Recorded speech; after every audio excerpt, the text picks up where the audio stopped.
بسم الله الرحمن الرحيم. حبايبي الحلوين، اصدقاء اللهلوبة، عاملين ايه؟ يا رب تكونوا بخير.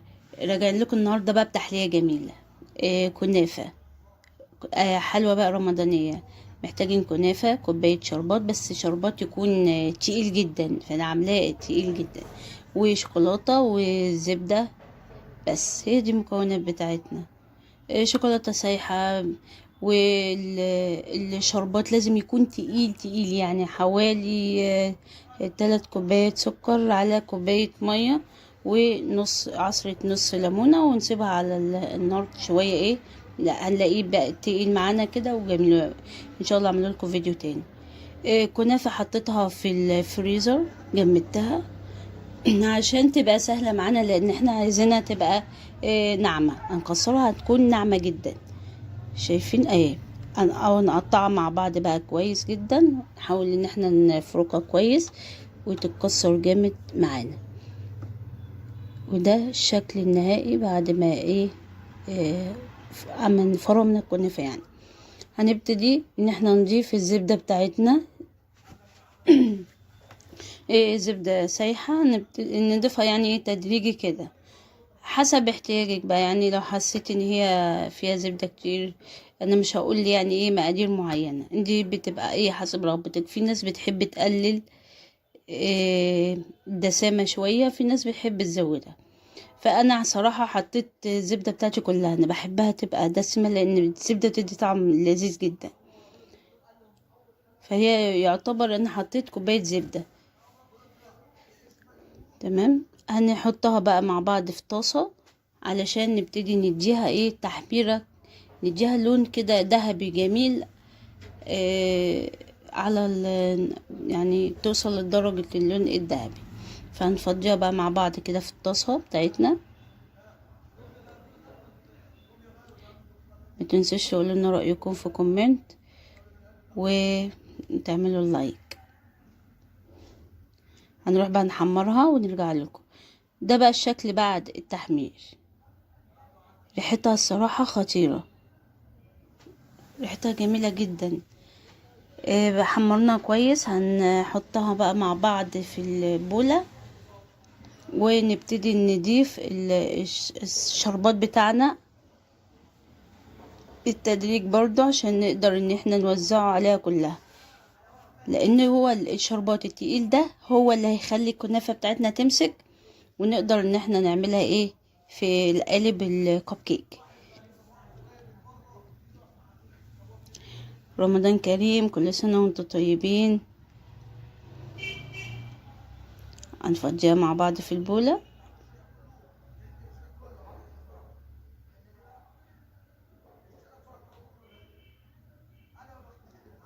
كلنا عارفين ان الكنافة بقى هي حلوى رمضانية لذيذة كده، كلنا بنحبها.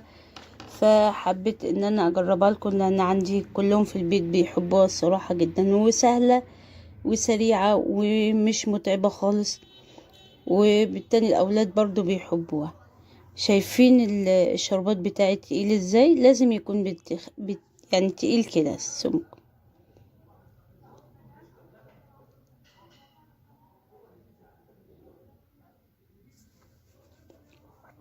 هنقلب بقى الشربات فيها، ونحاول ان احنا نوزعه فيها على قد ما نقدر، علشان ما يبقاش فيه جزء مسكر وجزء السكر يكون فيه قليل شوية.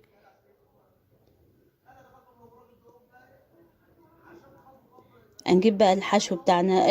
انا بحب، اما بيحبوا الشوكولاته يعني، وانا بحبها الصراحه. انت ممكن تحشيها اي حشو تاني، ممكن كريم شانتيه، ممكن تحشيها باستري كريم. اي حاجه يعني بتحبيها في الحشو، مكسرات، اي حاجه هتمشي معانا. هنحط الجزء الاول، ونحاول ان احنا نفرده كويس جدا، بحيث ان هو ياخد شكل القالب بتاعي. وبعمل فراغ في النص اللي هو احط فيه الحشو بتاعنا. انا اجرب لكم واحدة وهنشوفها مع بعض دلوقتي.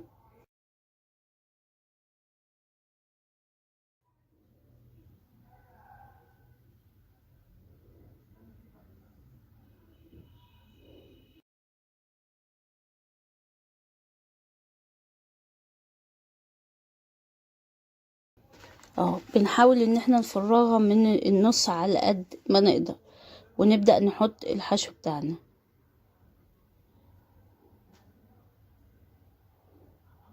فهنا حطيت لهم بقى ايه الشوكولاتة، وهنقفل عليها تاني الكنافة بتاعتنا. ممكن تعمليها كده من غير حشو عادي، مفيش مشاكل. تعمليها كده وتحطي على الوش بقى كريم شانتيه ومكسرات وكده، وتديها شكل، بتبقى جميلة الصراحة. بس حاجة بقى ما انصحش بيها للناس اللي عاملة دايت، عشان دي دمار شامل. بنضغط عليها كويس علشان تاخد شكل القالب بتاعنا، لانه طبعا هو الشكل مهم ان هو يبقى تغيير.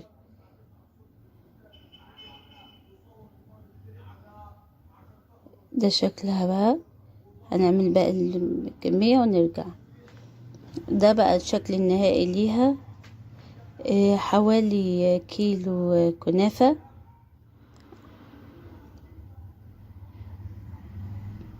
هنزوقها بقى. انا حطيت عليها جوز الهند كده، وهسيب جزء ايه مفيش عليه، لان في عندي ناس مش بتحبه الصراحة.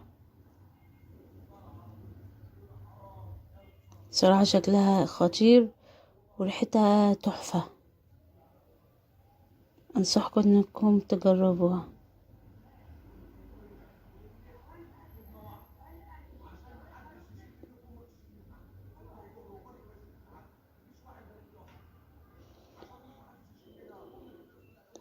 نجرب واحدة بقى مع بعض.